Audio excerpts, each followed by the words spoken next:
You to the 2015 Spring Convocation. The theme is Commence with Learning. We go along with one of our core values as a theme every year, and this year's theme is the core value of learning, and we want to focus a little bit on that as we move forward through this convocation. I'm very excited to thank the Convocation Committee, who did just a tremendous job putting this together. And the Convocation Committee is chaired by Nancy Kosenkin, includes John Sipity, Jeff Huffman, Heath Martin, Amanda Pachaco, Barbara Rail, Jim Stevenson, Lynn Sullivan, and Kevin Walker. Can you all please stand and let's give them a round of applause for the work that they have done.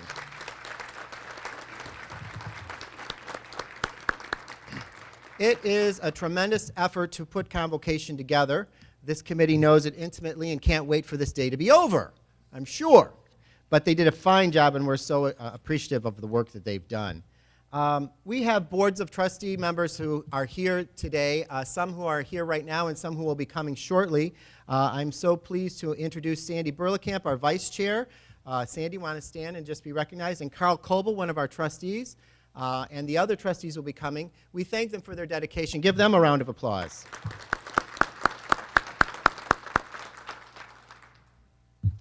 So as is tradition, we like to introduce any new employees who have been hired since the last convocation, which was in September of last year.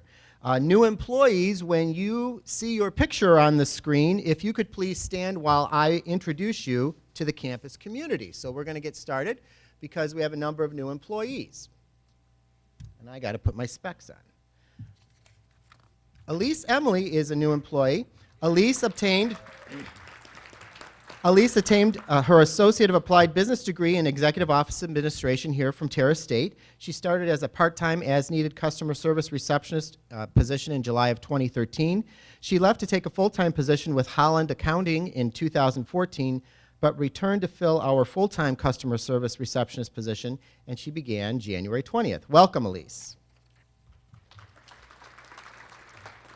Sonia Formoso, who is a reference specialist. Sonia received her computer network management degree from Centura College of Virginia Beach. She previously worked for the Sandusky County Health Department, WSOS, and MLLEC. She started her career with Terra State on August 19th as a student employee. She was a microlab technician, and she began her position as reference specialist on December 1st. Welcome, Sonia. Cynthia Hayes. Cindy is currently pursuing a bachelor's degree in business administration with a focus in human resources from Bowling Green State University. Most recently, she was employed by Elmwood Healthcare Center at the Springs as the Director of Human Resources. She began her position at Terra State Community College on December 10th. Welcome, Cindy.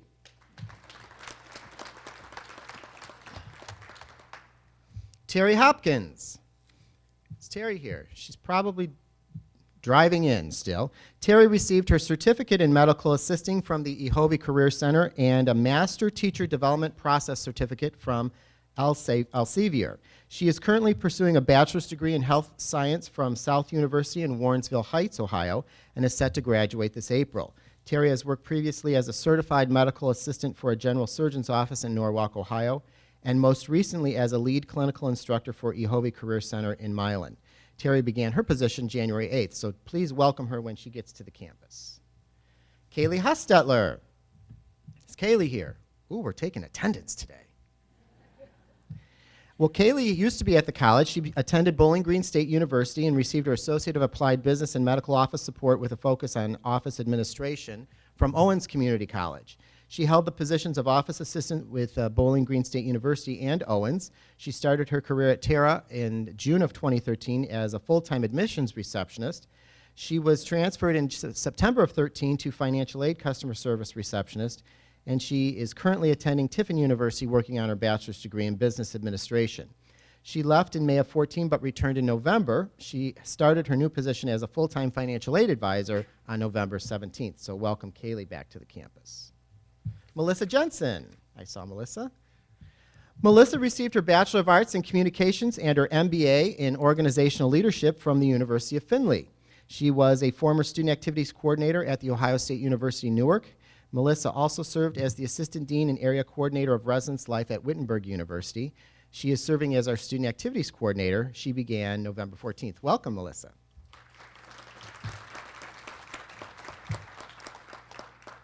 Okay, now I'm going to say stand and stay standing till I'm done reading so that people can see where you are, okay? So, Scott Nieskern. See, I made you stand the longest. Ha! Scott received his bachelor's degree in business administration from Heidelberg College. He has worked for St. Francis Healthcare Center as director of purchasing and telecommunications, and was most recently employed by Elmwood Healthcare Center at the Springs as director of materials management. Scott began his position as manager of compensation and benefits October 13th. Scott, welcome. Jackie Kramer. We all know Jackie, but it's exciting to welcome her to the campus. She received her associate's degree in executive office and medical office administration from Terra State. She has most recently worked as a site supervisor for Ricoh USA here at Terra State. Jackie brings all of her hands-on experience and knowledge of Terra State to our marketing department as our part-time junior graphics designer. She began her position January 6th. Welcome, Jackie, formally to the campus.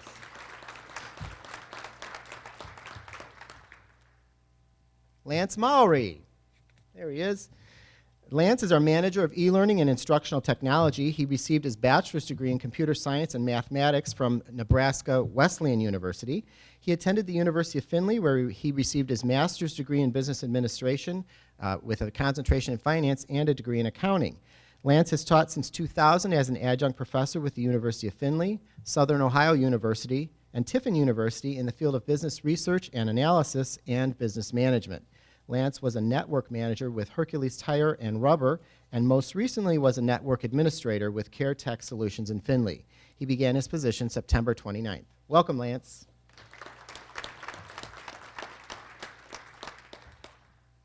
Melinda Yearden. Melinda is our distance learning instructional technologist. She is a graduate of Heidelberg College with a Bachelor of Science degree in biology and has taken graduate courses from Bowling Green State University and has supplemented her learning with coursework here at Terra State.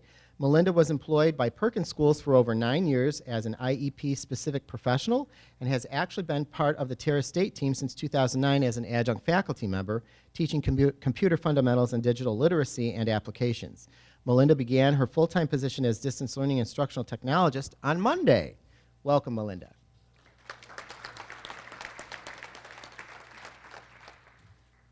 Ann Warner. Hi, Ann.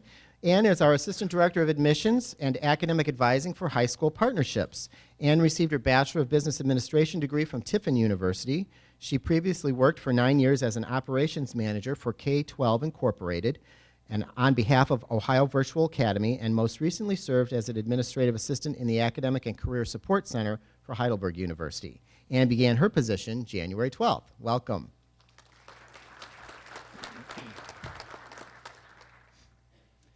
And so we also like to summarize any promotions and transfers that have occurred since the last convocation. Of course, these changes have been announced through the various methods of communication throughout the last several months. We've tried to organize the changes by divisions this time. So in terms of academic affairs updates, changes in the Engineering Technologies, Mathematics, and Workforce Development Division. Andy Carroll is now Dean of Engineering Technologies, Mathematics, and Workforce Development, and Beth Hannum is our Manager of Business and Industry Training. Let's give them a round of applause.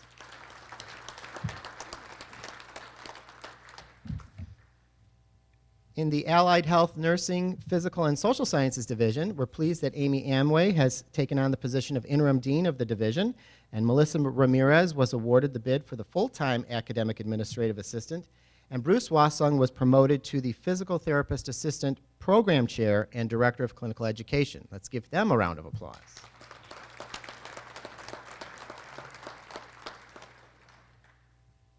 And in the Business Communications and Arts Division, Jolene Myers was offered and accepted the position of Academic Dean for the division, and Chris Cavera began as the full-time coordinator of the Recording Studio Productions and Route 53 Records. So let's give them a round of applause.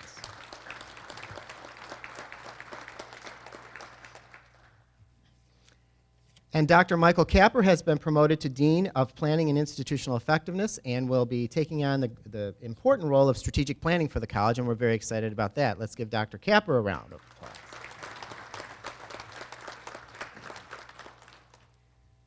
In student affairs, we've had some changes in academic advising where some of the same individuals have just changed positions a little bit. Kathy Musell was offered and accepted the full-time academic advisor position. Linda Swaysgood began as the part-time academic advisor, and Julie Amrine transitioned to the part-time as needed academic advisor position. These are such critical and important positions with our students, and we're so pleased to be able to continue to have such wonderful academic advisors. Let's give them a round of applause.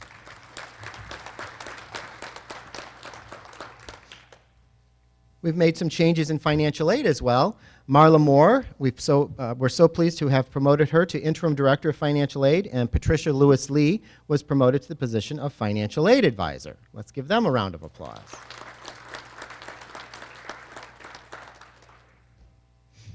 And in institutional advancement,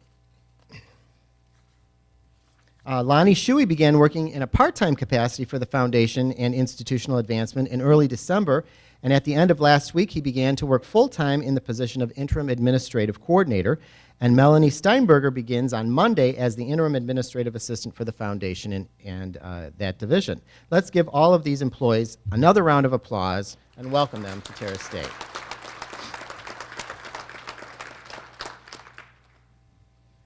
I want to encourage you to save the date for accolades. It's our evening that we have begun on an annual basis to recognize employees and retirees of Terrace State Community College. It is going to be scheduled for Monday, May 11th, and the invitations will be going out in March.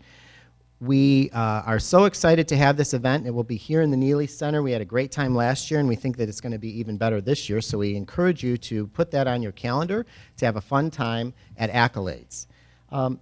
We have a series of updates that we would like you to receive, and I have asked several individuals to share these updates with you.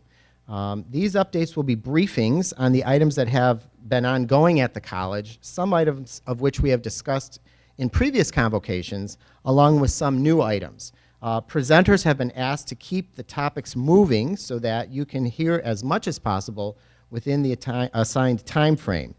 So Dr. Corey Stein will begin, kick us off with discussions about financial aid and enrollment, and then we'll move on through the rest of the updates.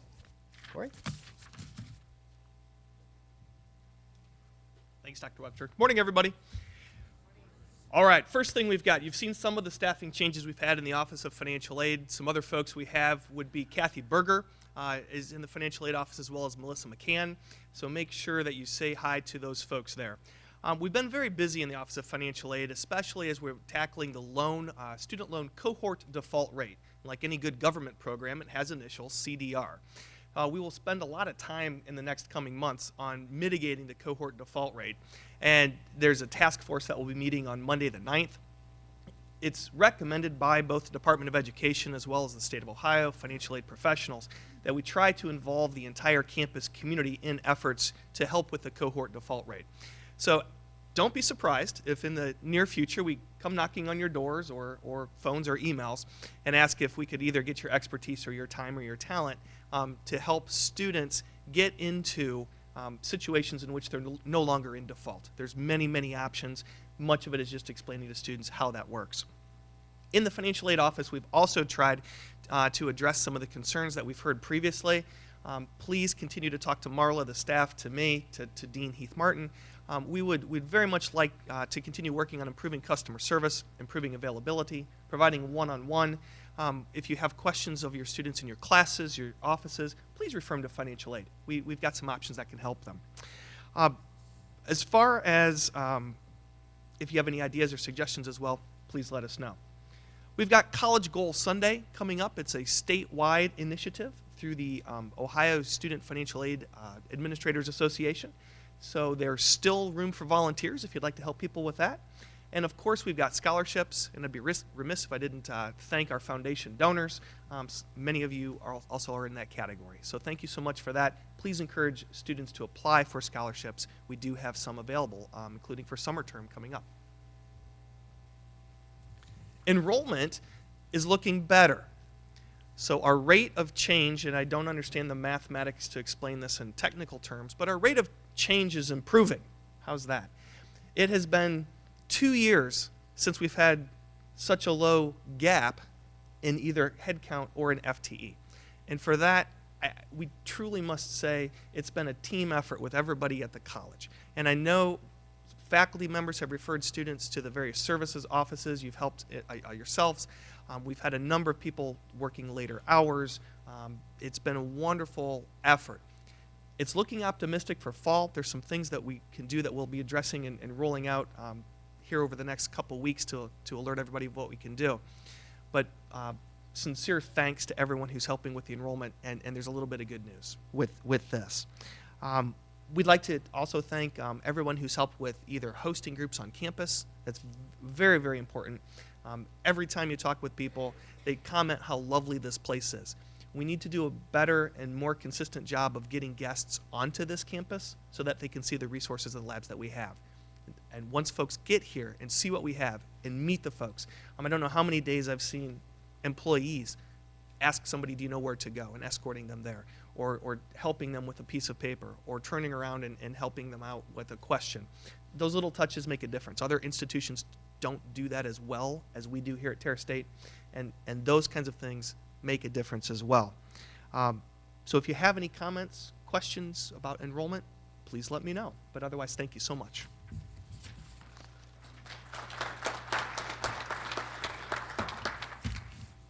Good morning, and now it's time for the banner update.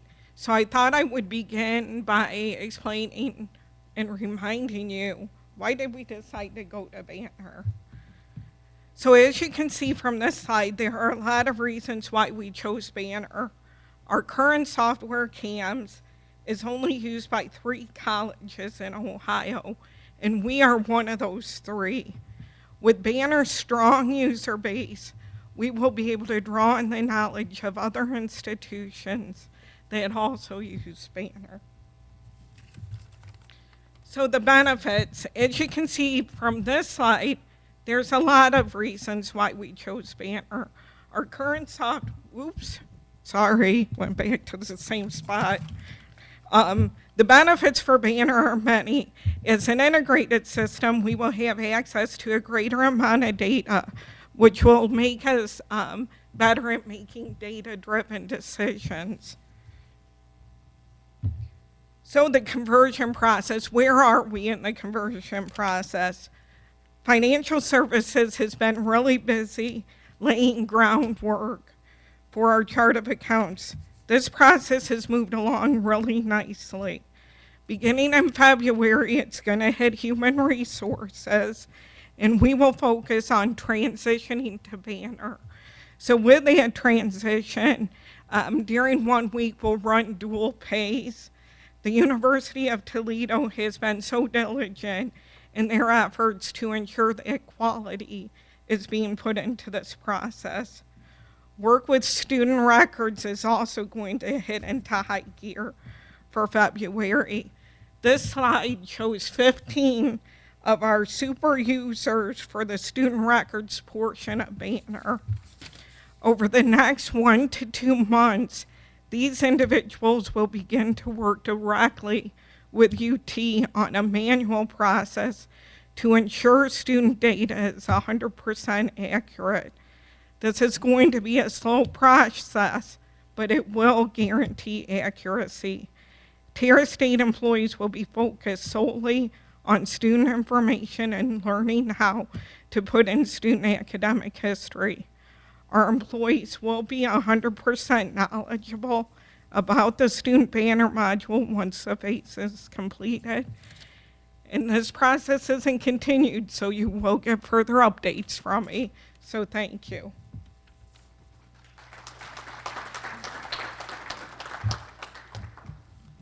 Good morning. I have the pleasure of talking to you about budgets. You know, I enjoy budgets, but I know all of you enjoy doing that at home as well. So, but the big concern I had right now is Dr. Webster came in from Seattle and he told me, wow, you have too many slides. So I will be going very quickly through this just for your understanding. The middle column shows our unrestricted budget for 2015. We started off the year with a $14.6 million revenue budget, which is down 1.9 from last year. Our current budget expenses at 15.2. For both years, our board approved $250,000 for Vision 2016 initiatives, and you can see in FY 2015 we're up by $336,000 from that standpoint, which is related to mandatory expenditures we've had to date. One of the key critical things for us that we've had is our student share of instruction, which is state funding. We have $6.2 million that we have received from the state of our $14.6 million budget. We've had an average of $6.3 million for the past 9 years. This was related to implementing our SS factors of student success and completion, which really helped stabilize it. Unfortunately, right now, SSI is based on a 3-year average, and that 3-year average will be dropping for the institution in FY16 because we're losing one of our highest funding success points at that period of time. So you will see the percentage change on our state funding. It will be dropping and will be more dependent on tuition revenue in the future. I wanted to illustrate currently where we're actually at on our income, FY15. You can see that we have a $7.3 million revenue so far for half of the year compared to 8.2 million or 8.3, and we're almost at $929,000 drop. So we are right on track with our revenue projections compared to actuals, and we're very pleased that we has not dip more than this number at this stage.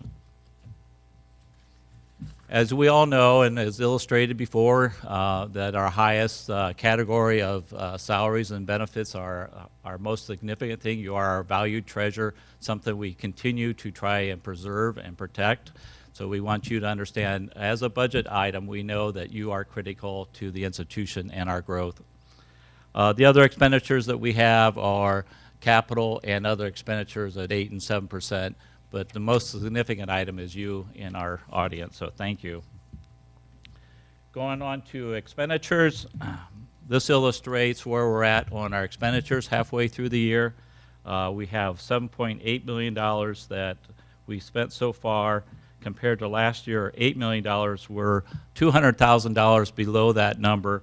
But unfortunately, we have had significant increases in a couple of categories. So on the far right-hand side, you will see our other expenses, other expenditures, and capital depreciation have increased instead of decreased from last year.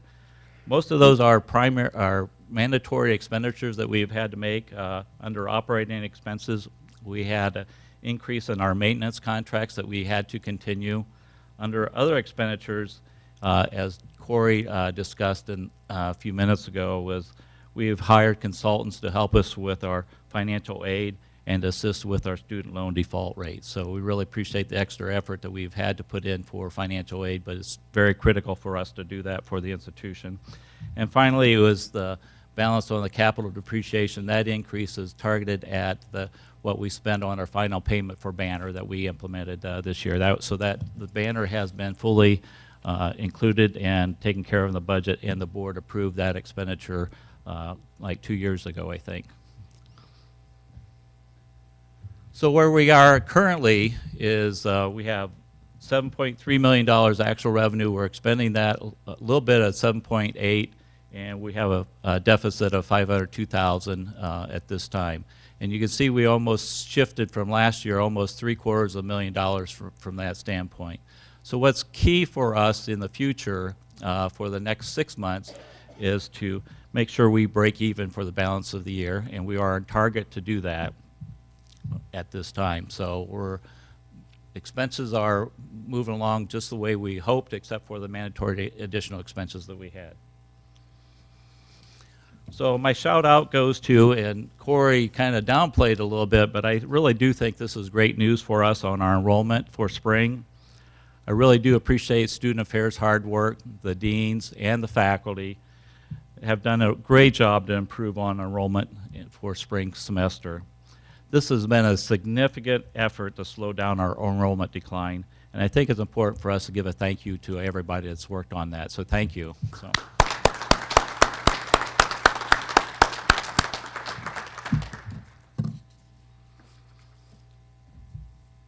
want to touch upon what implementation program that we recently did is our goal-oriented tuition program.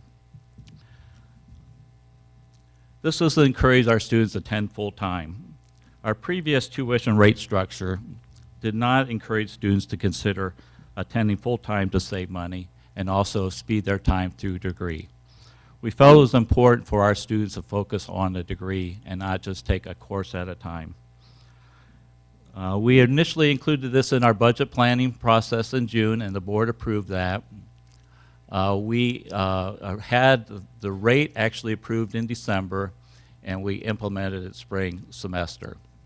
This will be our foundation for our tuition guarantee program, and will be important for the future of our long-term enrollment growth with tuition increases. The goal-oriented tuition program is really set at 12 to 15 semester hours. This is similar to what Dr. Webster talked about in the past, but I wanted to highlight that we have 18, he illustrated 12 to 18 semesters, and we changed that to 12 to 15. It's our incentive to try to have students attend full-time. This, however, has had us to increase our lower tuition rate for credit hours below 12. So the students will see that impact and want you to be aware of that from our student standpoint. I really do appreciate that we were able to implement this with spring, and really, again, thank the student affairs staff who had to work through this through that time frame, because it is a tough information to try to communicate to students of this rate change in a short amount of time. Dr. Webster at our fall convocation talked about our tuition guarantee program. Our board approved this in August, and we're waiting for final approval from the chancellor, and we're hoping to implement that for spring. This is our long-term strategy, something that we think will make us more successful and more funding for SSI. Dr. Webster talked about many things out of this tuition guarantee rate plan. We must enroll at least 12 credit hours. All credit courses are included, including development education. They must attend full-time for fall and spring semester. They must attend consecutive terms with no breaks. This will be a 3-year commitment from the college, and we must have the students sign up a 9-term agreement to implement this. And one of the requirements we want is the students to create an academic plan of study by the end of the second term of enrollment, so they are on track and in link with what we currently have. This will also improve on our student success and our college completion plan. Thank you.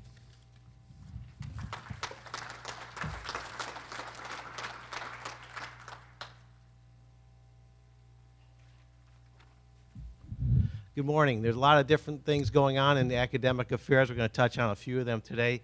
Get right into that. Agribusiness is a program that we have had on our books for many years. It's been dormant for a lot of years, but we're trying to revive it because of the potential for growth in students in this geographic area. I want to thank Mike Schertz, first of all, for getting this started a couple of years ago. His leadership really got it off the ground and running, and a few other people in here have served on an advisory committee to help with that. Jolene Myers is now taking it over. And one thing that we're looking at are potential grants, as well as there's some interest among the community members to provide some developmental funding for this. So we'll see how that goes in the near term, and we'll resume the advisory meetings within the next couple of months to keep that moving. We've been talking lately about possibly realigning our divisions. They've been set up a certain way for some time, and you know, as always, when you look at continuous improvement, is there a better way to do what we're doing? We've had some discussions with the faculty in December, got some interesting feedback.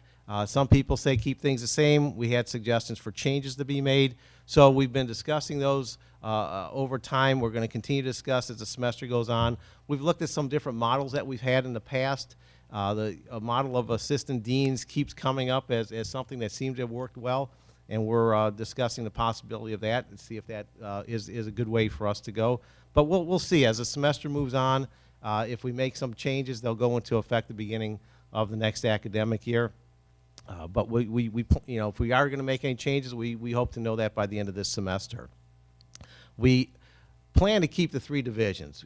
That seems to be working well. But one thing that we have been looking at and feedback that we receive also is that we've been in this mold where every division has to be equal all the time. Same number of programs, same number of faculty, and we're seeing, you know, it doesn't necessarily have to be. In the end, if we make a change, they might be the same in terms of number of people, they might not. So we'll discuss the advantages and disadvantages and get some additional input as the semester goes on. We are evaluating programs also, something that many of us have discussed in the last couple of years or so is the number of programs that we have. And do we have too many programs or not? When Higher Learning Commission was here in April, that was one of the comments that they passed on to us, is that you have too many programs for a college your size. There are larger colleges that have many fewer programs than we do. When you look in our catalog, there are 64 pages of the catalog that give list programs. And we don't have a set number at which we need to be, but it seems like that may be too many for our size. Over time, we've added many programs, and we've kept all the other existing programs. So it's important that we do look at this. We've put together a team of faculty members and administrators to develop a rubric to look at existing programs. And once this is developed, we'll also use it to evaluate potentially new programs that we think we should be bringing into the college. And our goal is to determine the viability of programs. You're going to hear a little bit about this later this morning from our guest speaker. But different factors that we're looking at, I mean, these are just a few of many things we need to consider, is what's the need of the program in our service district? How's the enrollment in the program? How many graduates does it put out? How does it tie into the mission of the college? And many other things need to be considered with this. So again, if it impacts a program, if you're teaching in a program, and we may be getting some additional input from you on that as we go through this during the semester. And one other major initiative that's happening right now is looking at credit hours in programs. The Ohio Board of Regents has been discussing this for the past few years, and Ohio Association of Community Colleges has gotten involved in it also to help spearhead the initiative to make things happen. At meetings I go to in Columbus, this is discussed very often, and so all the two-year colleges in particularly are saying, you know, we need to look at this. The OBR guidelines are saying that we need to have a minimum of 60 credit hours in a program and a maximum of 65. There are exceptions that can be made because of licensing or accreditation requirements, but most of them do not have that requirement and should be in that 60 to 65 credit hour range. There are many programs that we have at Terra that exceed 65 hours. So it's something that we have discussed with faculty already, and we'll continue to discuss to look at that and see what can we do to make some changes that will benefit the students. There are many reasons for this, but some of the key reasons why we look at this is, first of all, with fewer credit hours, we improve graduation rates. And again, you'll hear our speaker address this today as well. We're on a completion funding formula, and as more people graduate, that helps the funding based on completion. And another reason is it helps us avoid legislative action. There are people in government who say college is too expensive, people are going to school too long, they need to get what they need and get into the workforce. If we don't do something, we're going to be told to do something by legislation. So those are a few of the reasons we're doing that, and again, by the end of next semester, the fall semester, we'll have everything in place and move forward with that. Mary?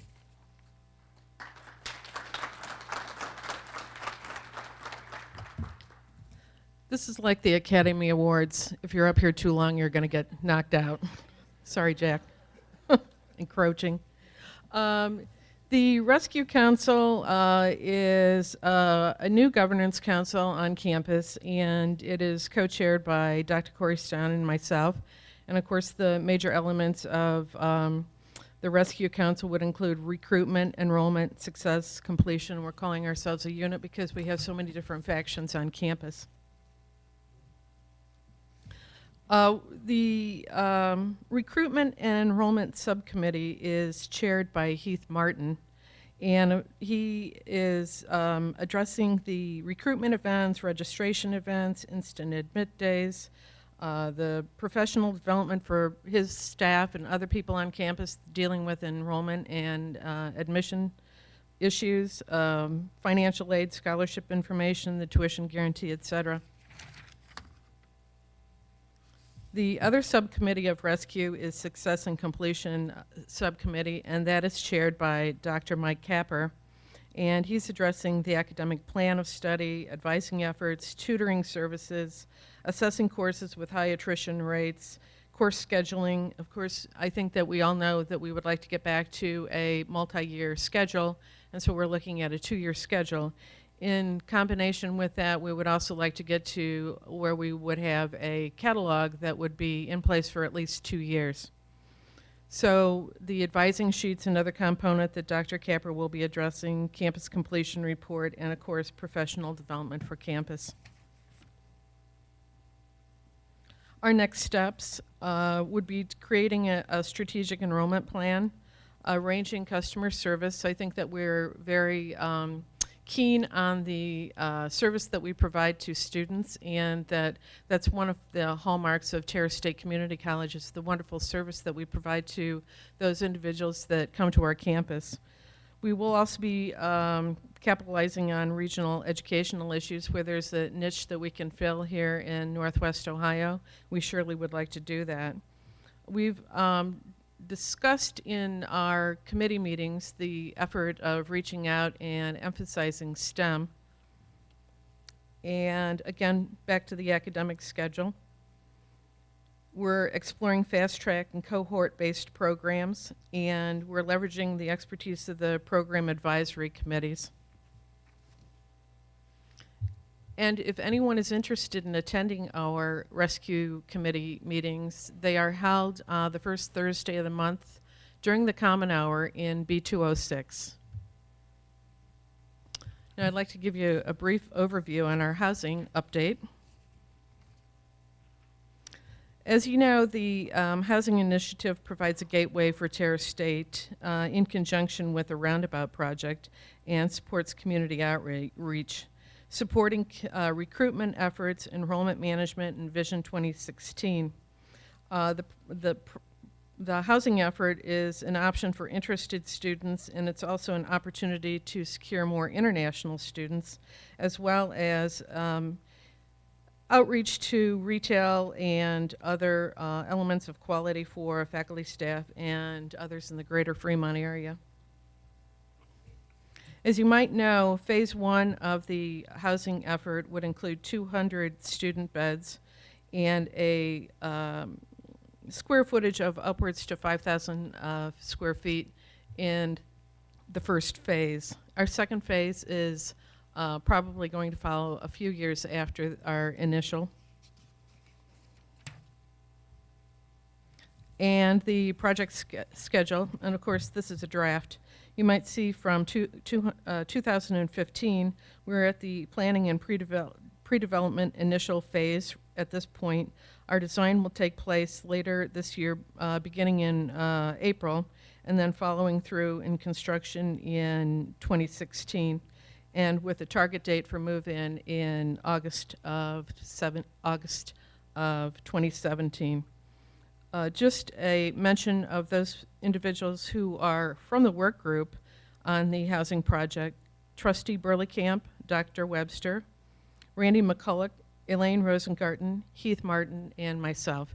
And I noticed somebody off to my right-hand shoulder, so it's time for me to go.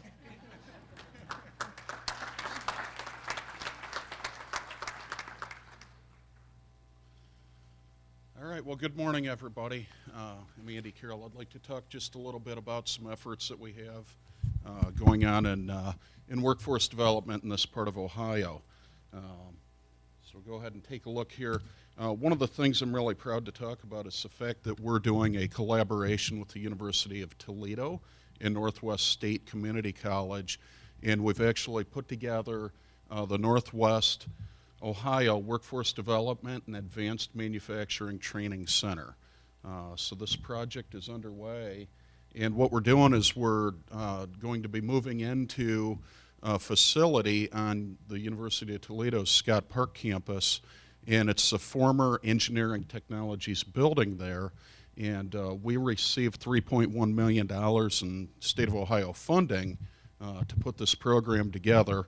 And we'll be renovating that facility. So we've formed advisory boards, including members of local industry, other educational and government officials, and we've had a couple meetings, and we're focusing on the overall scope of the project. While we do that, we're also working on and formalizing some of the detailed agreements between the partners in terms of cost and revenue sharing and different business agreements that just need to be formalized. The renovation of the facility is out for bid right now and will actually begin soon. We're working on curricular plans that we'll be establishing where we'll be targeting specific workforce development needs of the Toledo community. The Toledo, community is probably about 10 times the size of the region that we serve now, so we anticipate a lot of opportunity there. We'll be putting together a robotics program to take up there. Northwest State Community College will be focused on some industrial networking operations, AC/DC machines, basic electricity, motor controls, PLCs, hydraulics, and some other general mechanical. But our real expertise that they wanted us for is the robotics at this point, and they're also very interested in HVAC down the road and some of our other programs. So with that said, we're working on a target launch of either August of this year or more likely January of 2016. If you look at the map that I've shown here, the two rooms in blue on the right side of that floor plan are actually allocated for Terra State. We're also working on a collaboration with the University of Toledo, again at the Scott Park campus, to take our show on the road when it comes to having the police academy and the expertise that Professor Cunningham has brought to Terra. And we've actually met with UT in the office of the provost there, and we've already negotiated an articulation agreement for our criminal justice students to transfer into the University of Toledo with 62 credit hours of credit needed towards their 120 credit hour bachelor's degree. So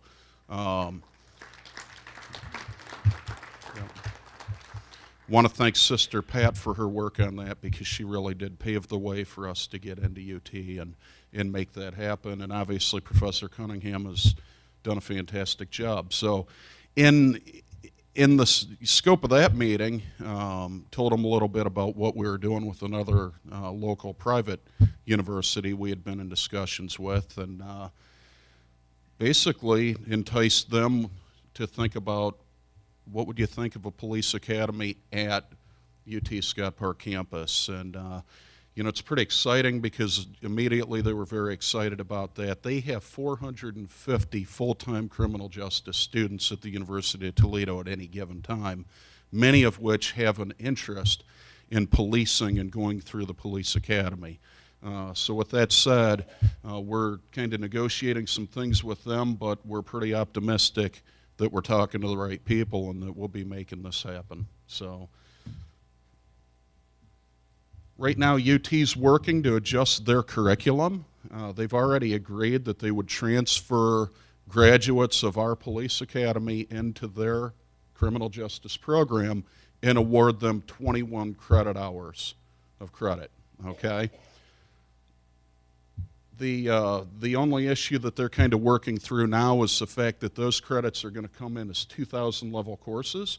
So what they want to do is they're taking some of their 2,000 level electives now and making modifications to them to justify bringing them up to the 3,000 and 4,000 level, so that they can then rearrange their program to make it fit for us. So UT is also assisting with equipment acquisition and arranging to provide us with all the necessary facility space, including the gun range, driving range, and obviously classroom space. And UT has a lot of ability to obtain capital dollars, so they're a great partner in that regard. We're looking at launching that program in January of 2016 as well. So thank you.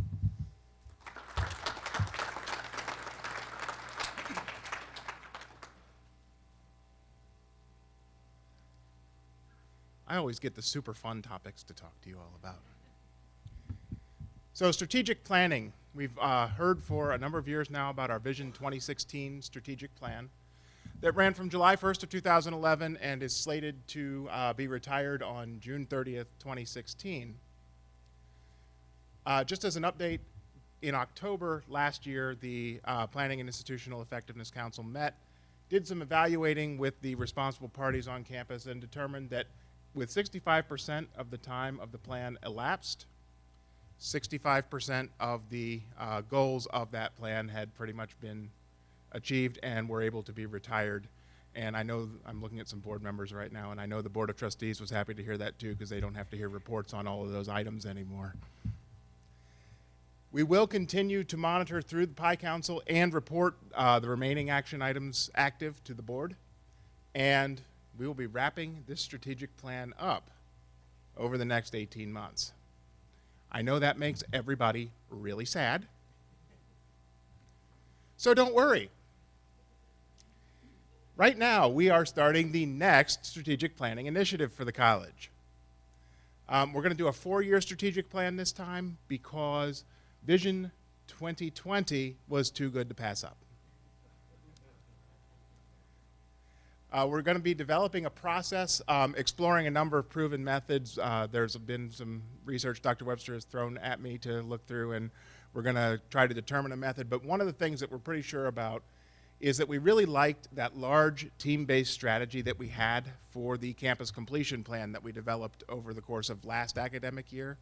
And so we want to, with whatever other strategies we're bringing to bear on this, we want to include that as part of our method for creating the new strategic plan. We are going to have the same 5 overall goals from Vision 2016. And at the request of the Board of Trustees, we're going to have a new goal, a 6th goal added that really focuses in on workforce development. Okay. Now, I'm adding a goal which should scare you all because we had 120 action items on the last strategic plan with 5 goals. Okay? We're not going to have that many action items. We're really going to try to focus in on creating some larger and more measurable outcomes and action items for this new strategic plan. And we're going to do baseline measurements, make sure that everything is data-driven, outcomes-based, so that we know what we want to accomplish, where we started in relation to that, and where we want to end up in relation to those areas. And you'll be hearing more from me as time goes on with this, I'm sure. Thanks.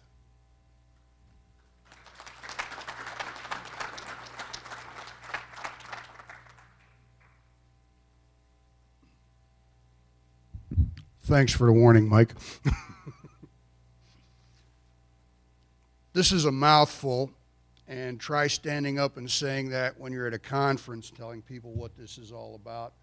This is a grant that we received from the National Science Foundation, Integrated Application-Based Curriculum in Advanced Manufacturing.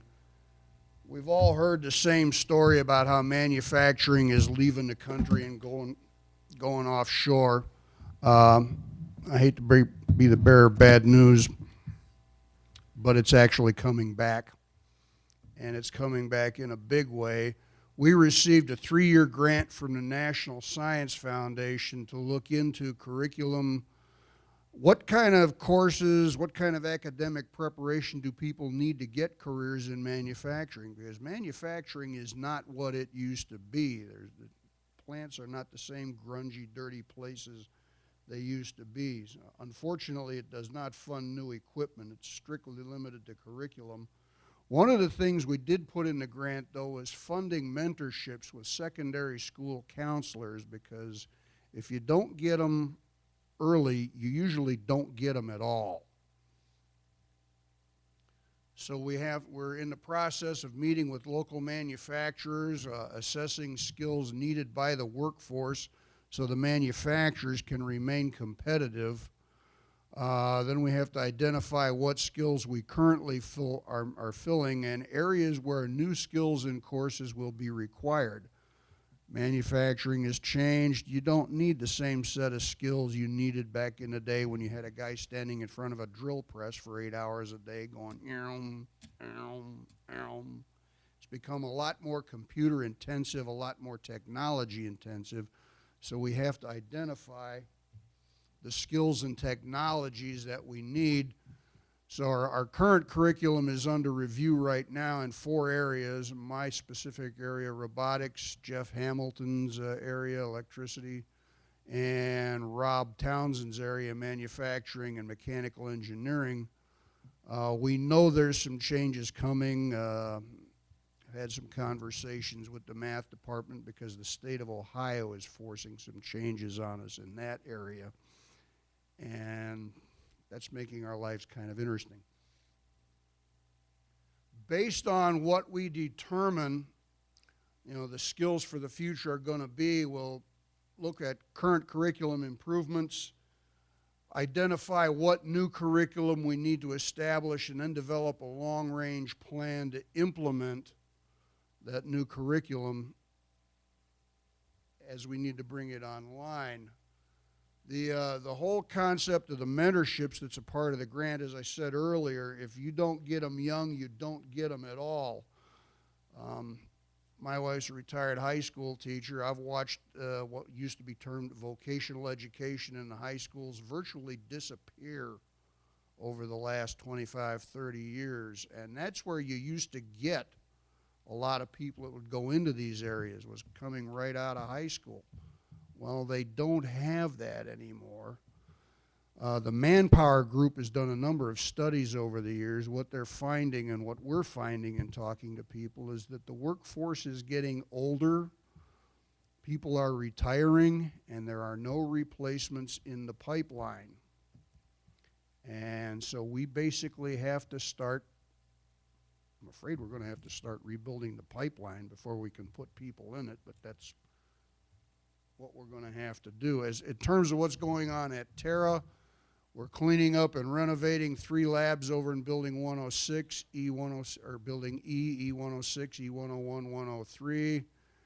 And then as a part of the curriculum review, we've got a common core that we've identified, and then we're looking at program-specific requirements, opportunities for multiple degrees, as well as pathways to 4-year degrees. A student of mine pointed out to me last year, there's only 5 additional credits between Jeff's program and mine.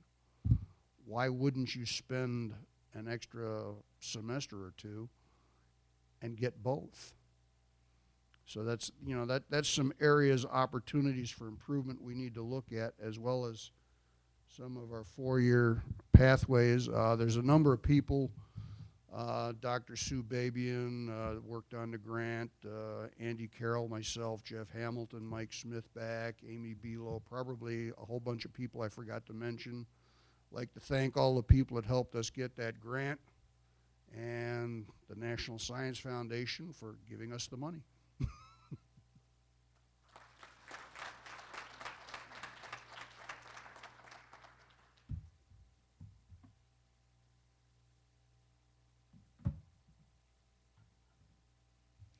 We're very excited about that grant, and there's a lot of work that has to occur to make that come to fruition, and it really will provide a great springboard for the future and the opportunity for Advanced Technology Center on the campus, which is the next step in that process. So we're very excited about the ability to have what's called a planning grant through the National Science Foundation, and it gives us the ability to then apply for a much larger grant down the road. So I thank all of those faculty members who have been involved in this process.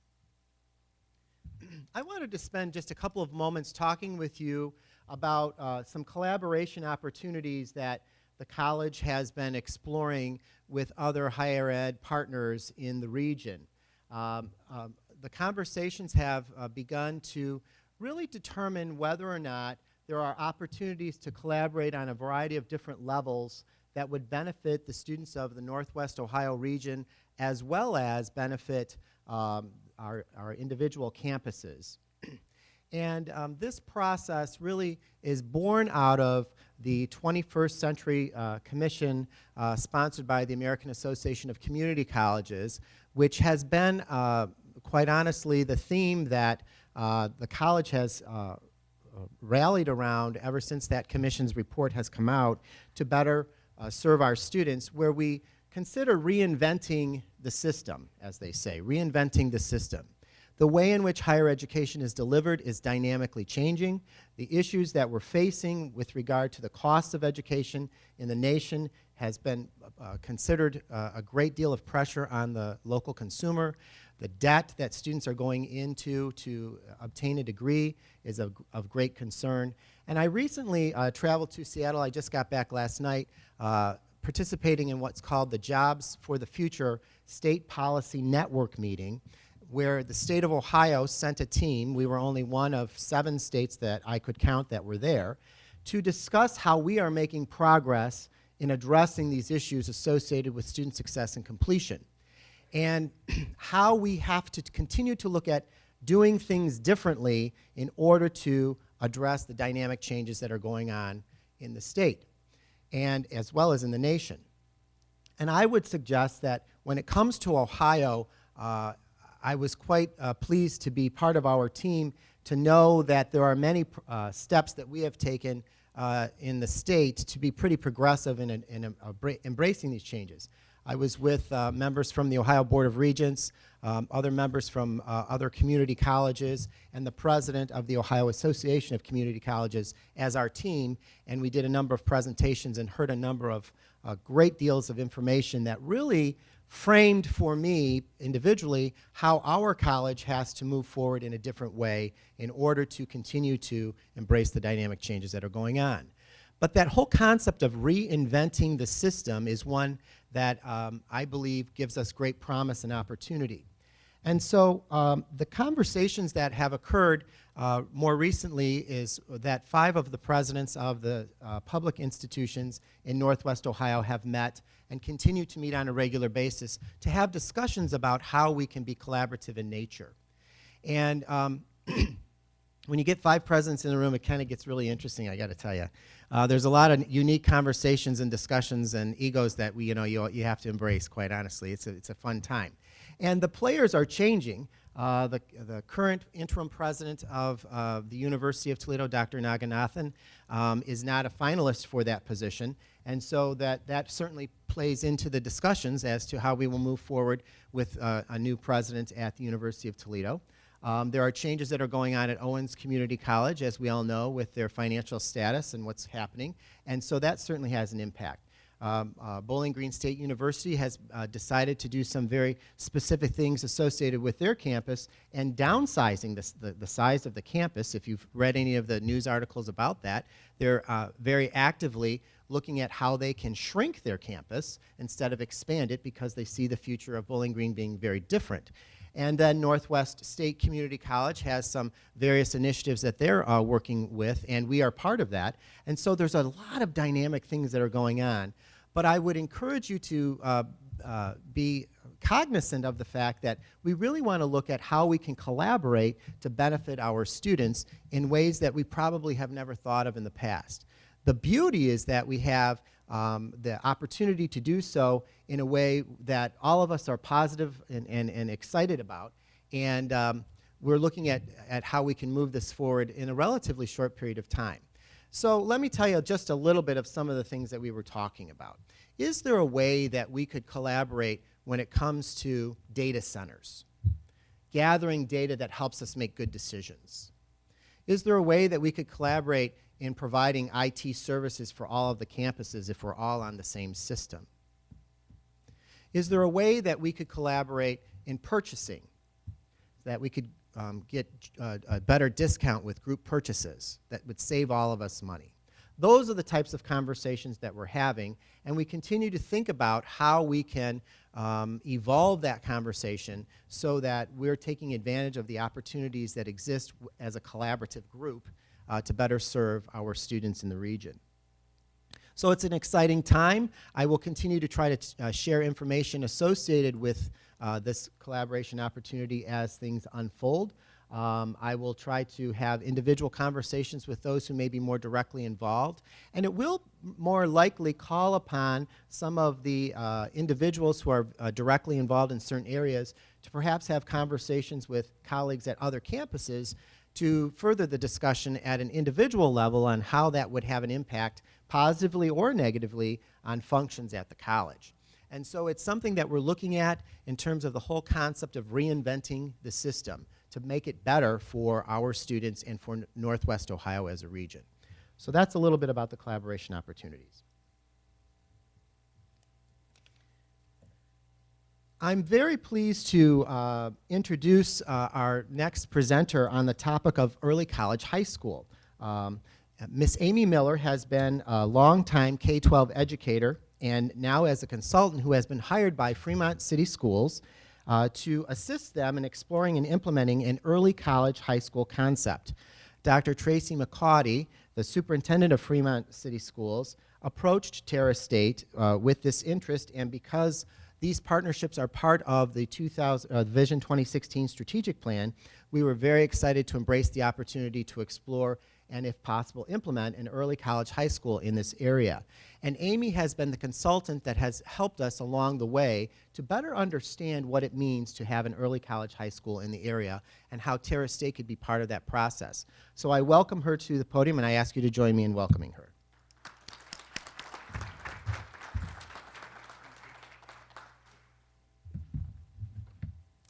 I'd like to thank Dr. Webster for inviting me to share a very brief overview of the potential partnership between Terra State Community College and Fremont City Schools. As professionals involved in higher education, many of you may be very familiar with early college high school models. For some, this may be something you have heard about, but are somewhat unclear as to how the early college high school model differs from many other post-secondary options for high school students. What I plan to share with you today is some of the core foundations of early college high schools, why early college high school is a viable option across the United States, but more importantly, why it may provide a valuable option for students in the Fremont community area. To start with, it's important to note that early college high school initiatives is founded on core beliefs. First, early college schools have high expectations for all students. Every student is capable of college-level work or college and career readiness. Students need acceleration, not remediation. Students learn more when challenged and engaged by instruction and rigorous academic work. Early college is an educational transformation model that was developed and implemented by Jobs for the Future and national partners with funding from the Gates Foundation for the past almost 10 to 15 years now. The majority of this first part of this presentation is actually taken from the Jobs for the Future website, and so if you are really interested in this concept, I would encourage you to go to their website. There's a variety of resources that are available about early college as well as other resources, but that's where most of this information today that I'm sharing with you comes from. Early colleges are high schools and feeder middle schools that bring college into high school to provide underserved youth with a path to and through post-secondary education. Early college is where students earn a high school diploma and up to 2 years of transferable college credit tuition-free. There's a rigorous instructional framework aligned to college-ready standards and a strong college-going culture throughout the school. It is developed around student-centered learning with strong student supports, and that's one I think that's really important to remember as we're talking is the emphasis on the student supports.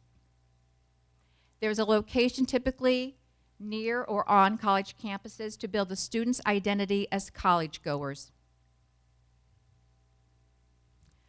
Early college schools expose all students to college coursework, preparing them for college and careers, reducing time and cost towards post-secondary degrees, and building a college-going culture for all students in the school. Early college schools are committed to serving underrepresented youth in higher education, including low-income youth, students of color, first-generation college goers, and English language learners. And we are really looking at those first-generation college goers as we are looking at this initiative in the Fremont area. There's also a range of early college high school models. On the left column here, you'll see it's the small school model where there's it operates in close connection with the post-secondary option or post-secondary institution. The middle model is basically early college high schools designed for students who are off track for graduation. And the one on the far right is basically a model of which a high school might have a school within a school. The model that we are looking at is truly the one on the left of developing a small autonomous school serving approximately 100 students or possibly more.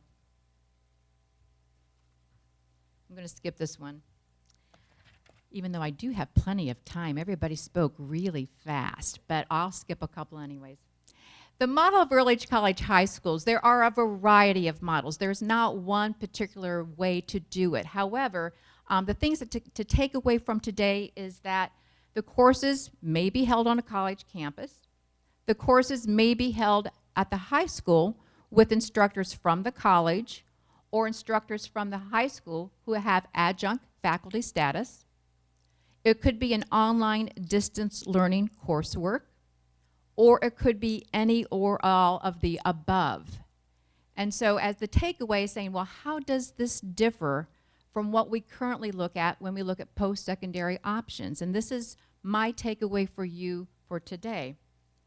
To simplify, the most significant takeaway from the early college high school model is that it differs from other post-secondary options because it is intentional. Students who are currently participating in post-secondary options are the proactive students. They are pursuing this because it is something either they or their family are helping them pursue. Early college models, students are recruited, and numerous and significant student supports are put into place. It is the intent of early college, high school, to graduate successful college-ready students. And so again, it is the intentionality of the design to get students with that 2-year degree. The next few slides are actually, again, taken from Jobs for the Future. I left them in because there are some statistics that are interesting. I'm not sure how clear the slides show up, and I'll kind of just point out some of the statistics that are on here. This first one says there are too many entering freshmen who need remediation. If you look at this on the left side, it says that almost 52% of students entering a 2-year college require remediation, while almost 20% entering a 4-year college require remediation. The statistics are even more evident when broken down into the subgroup populations, and it might be hard to see. And again, this is a little old, but I don't think it is not relevant still. Of those 52% students who are entering 2-year college who needs remediation, 62% of those will complete the remediation. So of the 52%, a little over half will actually complete the remediation in a 2-year college. And then of those, about 22% will actually go on to graduate. So when you take 52 with 62 with only 22, you're not looking at a very large proportion of students who come in who are in the need of remediation. And I'm just going to kind of point out the 2-year college degrees at this point instead of the 4-year college degrees. The next slide, Randy McCullough spoke about the importance of trying to get students to attend full-time. And this slide basically talks about that too few students graduate for part-time, results are tragic, even when they have twice as much time. If you look at the middle one there, and it's kind of hard to see, but it says 2-year associate's degree within 4 years. For those students attending full-time, it's about 19%. For those who go part-time, 8%. Staggering when you think about the fact that we need to get students actually attending to be successful. Graduation odds are especially low for students who are African American, Hispanic, older, or poor. And if you look at the second column, I'll go through that one. It says full-time, a 2-year associates in 3 years, excuse me. African American, it's about a 7.5 graduation rate. Hispanic, 11.1. If you jump down to the last one, low-income students, it's 11.8. You go to the part-time, which would be the second to the last column. The African American, 2.1. The Hispanic, 2.6. And low-income, 4.3. So staggering when we think about how we are having students not be successful. But I want to bring it closer to home. These are nationwide statistics. I want you to look a little bit of what it looks like just in this particular area. This is from the U.S. Census Bureau from the 2010, and I just took a snapshot, and you can go to the Census Bureau. There's a lot of really interesting information if you can't sleep some night. But you look here about the educational attainment of this area. And I'm going to draw your line to the very lowest line, just because I was trying to keep this timely. Percent of bachelor's degree or higher. You'll see the state of Ohio has 25.2% in the state of Ohio, bachelor's degree or higher.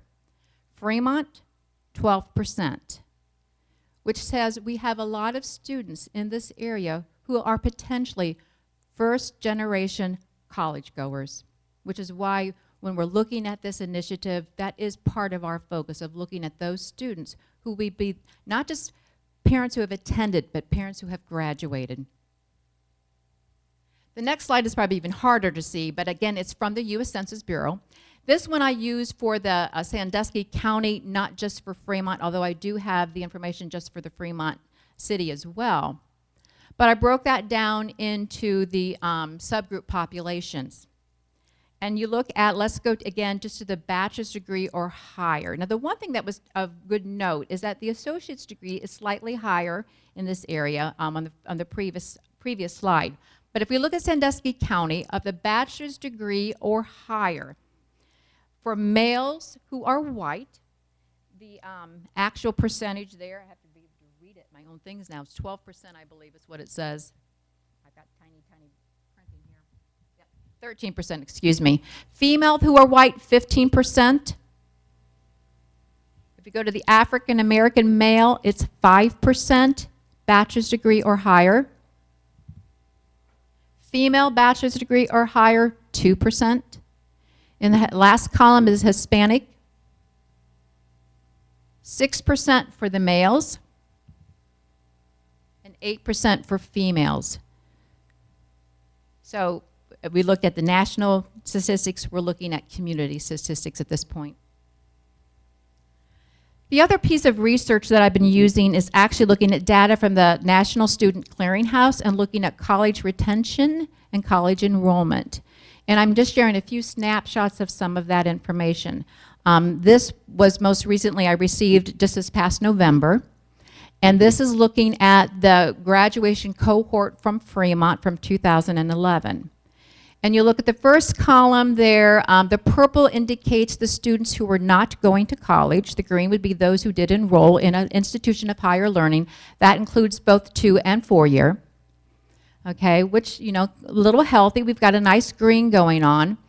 But then as you go across, the yellow are those students who did not return, not enrolled. So you'll see over the course of 3 years that basically we're losing students, okay? Anything yellow and above is not good. And you'll see that area increasing over the past 3 years for that cohort. These next few slides, basically I would like you just to kind of look at the trend lines. They are basically the different subgroup categories. And the one to draw attention to is actually the blue line, which is the Hispanic population. Again, this is from Fremont Ross. We really need to start at 2011. 2010, the database, it was not very good, so kind of disregard it and do a starting point at 2011. This slide shows the students who attended the first fall after graduation, all right? And if you watch across from 2011, 2012, 13, 14, you will see that we are losing ground with our Hispanic population attending college the first fall after graduation. This is students who attended any time after that first year after graduation. And again, follow that blue line. This is enrollment anytime during the first 2 years after graduation.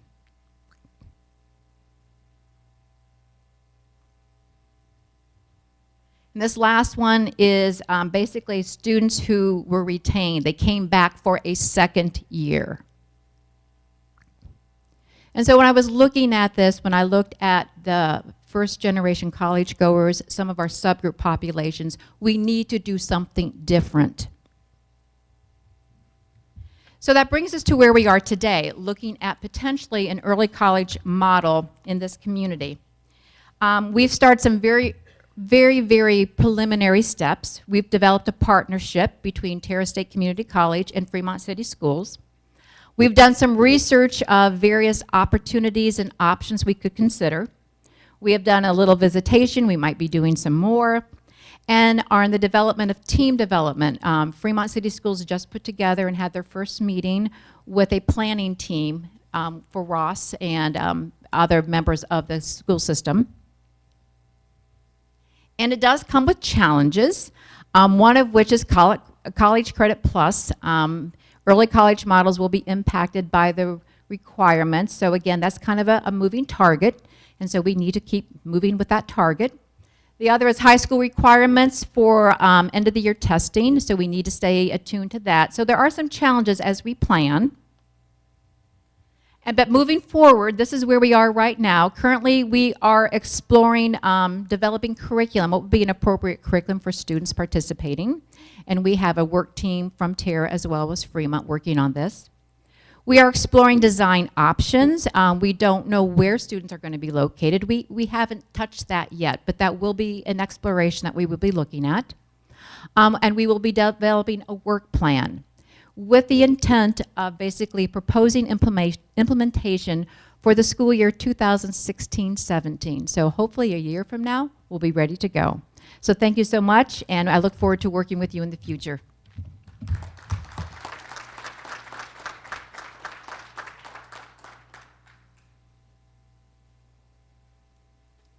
Wow, 5 minutes to spare. That's good. So we were reconvening at 9:45. Before we break and enjoy opportunity to stretch our legs, I'd like to introduce our chair of the board, Nancy Grandillo, who is now with us, and Don Nally, our sergeant at arms from the Board of Trustees. Thank you so much for being here. Okay, so it's time for a break and enjoy. We'll see you back here at 9:45. Be on time.